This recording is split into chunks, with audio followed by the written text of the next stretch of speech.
तो बजे में चकाचक बाय ना। अरे हमारे दिल्ली में चाहे जितना रह जाए, लेकिन पर भोजपुरी भाषा कबो भुला ही नहीं सकी तमाम। पर पहली बार किसी सार्वजनिक सभा को संबोधित करने के लिए आप लोगों के सामने मैं मौजूद हूं। इसके पहले तो कभी नहीं आया हूं ना। आए हैं इसी मैदान में? नहीं, दूसरे मैदान में आया हूं। मैं जल्दी भूलता नहीं हूं। मैंने लंबे समय के बाद आए हैं, फिर भी आप लोगों ने तालियां बजाकर बहुत ही गर्मजोशी के साथ स्वागत किया। भारत की परंपरा है और शिष्टाचार का तकाजा भी है। स्वागत, अभिनंदन और सलाम दुआ कभी एक तरफा नहीं होना चाहिए। इसलिए मैं भी अपनी तरफ से शीश झुकाकर आप सभी बहनों भाइयों का हार्दिक अभिनंदन करता हूं। आप सभी का मैं स्वागत करता हूं। आज मैं यदि आया हूं तो उपेंद्र जी कुशवाहा के लिए। आप यह पूछेंगे उपेंद्र जी कुशवाहा के लिए क्यों आए? क्योंकि हमारे यह एनडीए के सहयोगी हैं, एनडीए के नेता हैं, और जब यह जीत कर भारत की संसद में पहुंचेंगे तो प्रधानमंत्री बनाने का सवाल खड़ा होगा, तो श्री नरेंद्र मोदी को ही भारत का प्रधानमंत्री बनाने के लिए अपना पुरजोर समर्थन।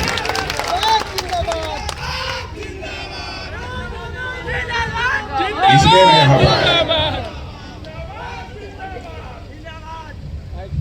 और हमें बात की अच्छी तरह जानेगा, चाहे एकदम अनपढ़ कोई बिहार को हो, राजनीतिक दृष्टि से बहुत जागरूक होने को। गांव में चौपाल पर कौड़ा पर राजनीति का बात करेंगे लोग। ये हाल है बिहार का। हम अच्छी तरह जानते हैं, बहुत जागरूक हैं लोग। लंबे समय तक आपने देखा है कि बिहार में आरजेडी पार्टी, वैसे आरजेडी की हवा निकलती जा रही है, लेकिन अब कांग्रेस के साथ इन लोगों ने गठबंधन बना लिया है। मैं आरजेडी के बारे में कोई एक बात नहीं कहूंगा कि बहनों भाइयों, लालटेन कितनी रोशनी दे? लालटेन तो ज्यादा से ज्यादा एक कमरे में रोशनी दे सकता है, इससे ज्यादा लालटेन की ताकत नहीं है। लेकिन लालटेन की हालत यह हो गई है कि लालटेन का तेल अब समाप्त हो रहा है। और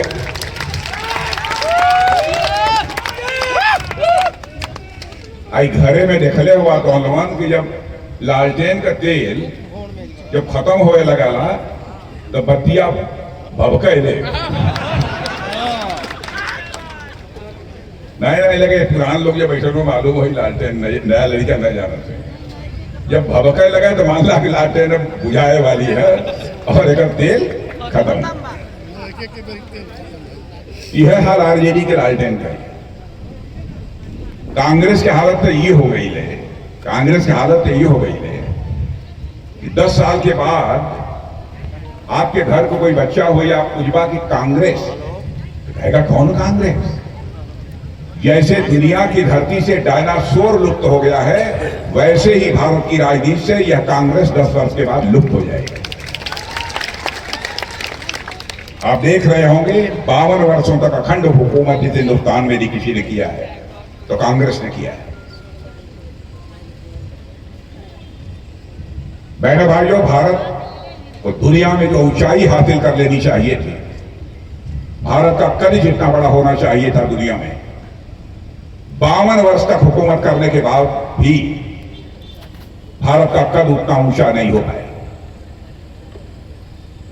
आप यहां के लोग जो विदेशों में रहते होंगे, आप उनसे पूछिएगा 10 साल पहले भारत के बारे में दुनिया के देशों में क्या धारणा थी और आज दुनिया के देशों में भारत के प्रति क्या धारणा है। पहले दुनिया के मंचों पर, अंतर्राष्ट्रीय मंचों पर भारत यदि बोलता था तो भारत की बातों को लोग गंभीरता पूर्वक नहीं लेते थे।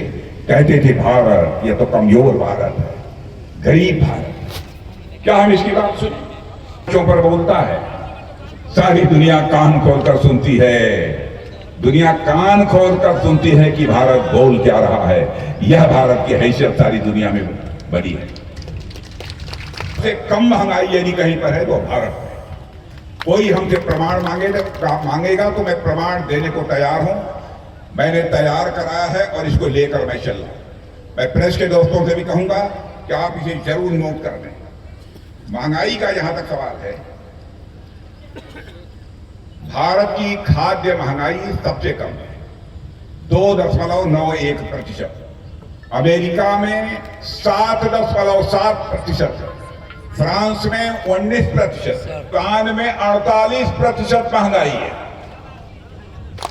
और मैं कहना चाहता हूं कांग्रेस और आरजेडी के नेताओं से,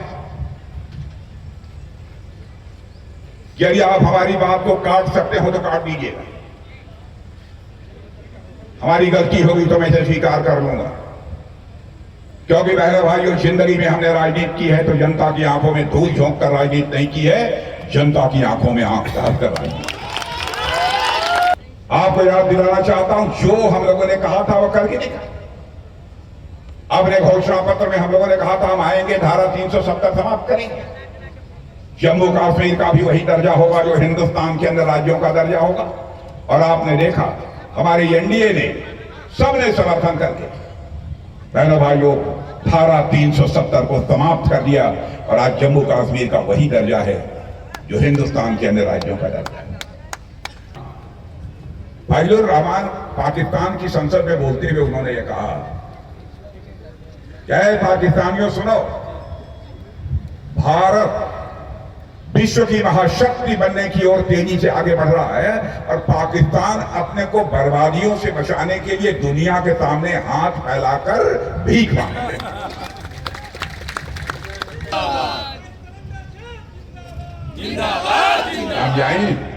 हम जाए चलिए, ठीक ठाक रही ना सब? हाँ बोलो भाई, भी कई जगह बोले अरे ना जीत आप लोग जिता दे भाई यहां से, तो उनके काम के बाद फिर से मीटिंग बुला लिया कार्यकर्ता बुला लिया। वो मीटिंग में जब हम आई, वो मीटिंग में जब आई तो हम माला ले हुए नहीं आई, भूखे ले हुए नहीं आई, चदरा पहने नहीं आई। वो मीटिंग में हम आई तो शीश झुका के आप लोगों के प्रति आभार व्यक्त करने के लिए।